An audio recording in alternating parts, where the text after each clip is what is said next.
So I got this comment on one of my previous videos just asking how to go about setting up a training block for strength development. So hopefully in this video, I'm going to show you how you can manipulate intensity, volume and manage fatigue, not only across a training week, but across a training block. And then I'm going to show you how you can start to stack blocks of training on top of one another for effective strength development. Now you can apply blocks of training to any of the main lifts: squat, deadlift, pull-ups, mill press, bench press, dips. Now, I was going to pick the classic powerlifting three, bench, squat and deadlift. However, to mix things up, this program is going to focus at getting you stronger at the squat, the overhead press and pull-ups. Now, I highly recommend you check out the YouTube channel for Ben Johnston. He puts out some excellent content on strength training. It's all based on solid training principles. He's definitely influenced my decision making on my programming regarding to the frequency of the main lifts, the top set and back offset approach, as well as long-term planning for strength development. Now, I'm going to cover quite a lot of that within this video, but like I said, I highly recommend you go and check out his channel. Now, first of all, you're going to need to work out your time to peak, or what the length of your training block is. Now, this was popularized by Mike Toucher of Reactive Training Systems. Now, the simplest way to work this out is just to start off the block of training super light, like RP5, RP6. So you've got plenty of reps left in reserve. And then all you're going to do is just keep adding weight to the barbell every single week. So for the squat, you're going to add 5 kilo. For the pull-up and the overhead press, you're going to maybe add 2.5 kilo per week. And then you're just going to keep doing that until you start to see a performance decrement for 2 weeks in a row. Now, the example that I've got shown up on screen just now, this individual would be best to stick to length of training blocks 4 weeks in length. On screen just now, you'll see an example 4-week training program, just so you can see how the weekly setup is structured. Now, this is a 3-day full body routine done on a Monday, Wednesday and a Friday. And then across the top, you can actually see the 4 weeks within the training block. And this is progressing in intensity each week. Starting with the squat first, I've always been a proponent of squatting twice per week. I think that lighter second session in the week just allows some additional skill practice. It keeps the movement nice and fresh, and it gives you a little bit of stimulus without causing a ton of fatigue. And it just makes your life easier when you do get back to the heavier squat session the following week. On this program, I've set up the intensity day for the squat on a Monday using a top set, back offset approach. The top set is going to be done for 1 to 3 reps at 80% plus 1 rep max. This is going to give us regular practice with heavy loads to build confidence, as well as develop low velocity force production. With it only being done for 1 set, it's not going to cause a ton of fatigue, and it's going to set you up nicely for the rest of the week. Far too many guys, especially guys over the age of 40, start off too hard and heavy from week 1, and then everything's super grindy, and then lo and behold, 2 or 3 weeks into the training block, you're feeling really beat up and fatigued, and then you have to take a deload off the back of it. So take the warning now, start off super light and then give yourself somewhere to move on to within the block. So for example, start at an RPE6 and then as the block progresses, work up to an RPE9. The back offsets can be a great way of getting more skill practice in of the movement and developing high velocity force production without causing a ton of fatigue and disrupting the rest of the training week. The back offsets are going to be done in that 60 to 75% predicted 1 rep max range.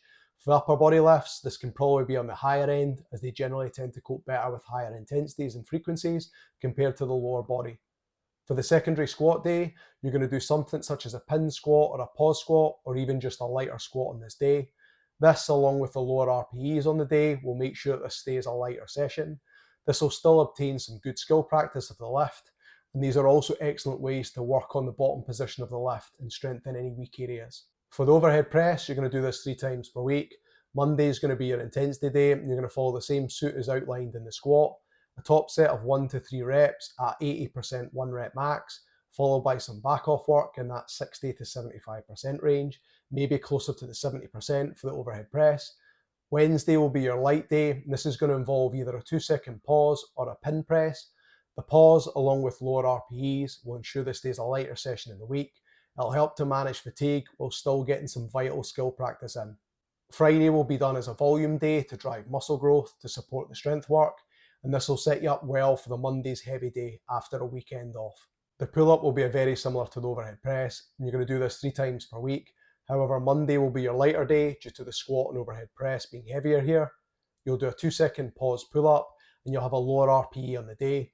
This will set you up nicely for your intensity day on the Wednesday with a top set of 1 to 3 reps at above 80% 1 rep max, followed by some of the back off work at 60 to 75%. Most of the back off work will likely be done at body weight until you start to get very strong at pull-ups. Friday will be done as a volume day to drive muscle growth, same as the overhead press. Hopefully I've done a good enough job of explaining the weekly setup. If you're still unsure, fire me a comment below and I'll do my best to get back to you. Now that we've discussed the block of training in depth, I'm now going to show you how you can start to stack blocks of training on top of one another for effective strength development. Now in this example, on this particular program, I'm using triples in block 1. You're going to start off at RPE 6 and work up to an RPE 9. When you move into block 2, you're going to work off doubles. It's going to be the same process. You're going to start off light, RPE 6, and then work through to an RPE 9. And then when you move into block 3, you're then going to move into heavy singles. You're going to start off light, RPE 6, and again, work through to RPE 9. Super simple. So in this example, it's a 12-week training cycle, 3 4-week blocks. Essentially, each block is building on top of one another and ultimately leading to an improved strength performance. Now, if you compete in any of the Masters barbell competitions like Olympic weightlifting, strongman, weighted calisthenics, powerlifting, anything along those lines, using a setup like this can offer you a reliable and consistent way to maybe taper in to that competition. Obviously, the week of the competition will need some level of modification.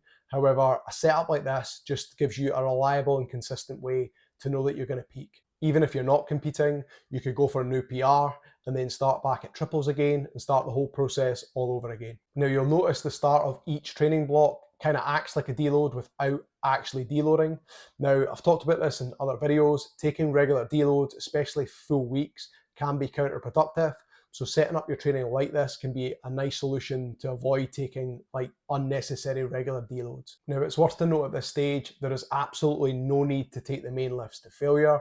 In doing so, you're just going to cause fatigue to skyrocket, and then that's going to hamper not only the training week, but the rest of the training block. Now, accessory exercises can be trained hard in and around failure. The goal with these exercises is to build muscle and help support the strength work. They're also easier to recover from compared to if you trained the main lifts to failure. So add whatever accessory lifts you need into the main program, and this is going to ultimately help drive your main lifts on. Now, a full block of training could look like this. I would recommend that you follow it for at least 3 blocks and don't make any changes. Don't change the exercises, sets, or reps. Just stick with it, and then at the end of block 3, if you do need to make changes, then make small ones each time that you do so. In doing so, you'll know what's working and what's not working. If you change far too much at once, it's so difficult to know what actually made the impact or what didn't make the impact. This is where your training log comes in super helpful. I'm always amazed at the amount of people that actually don't record their training. This information is gold dust, and this basically tells you whether the intervention you put into your program has had a positive or negative effect on your training. If you're looking for the best exercises to build strength, then click on this video here. If you'd like to see that single and double progression model that I mentioned earlier in the video, then click on here. If you have any questions on today's video, by all means, fire me a comment below and I'll do my best to get back to you. Thanks for watching.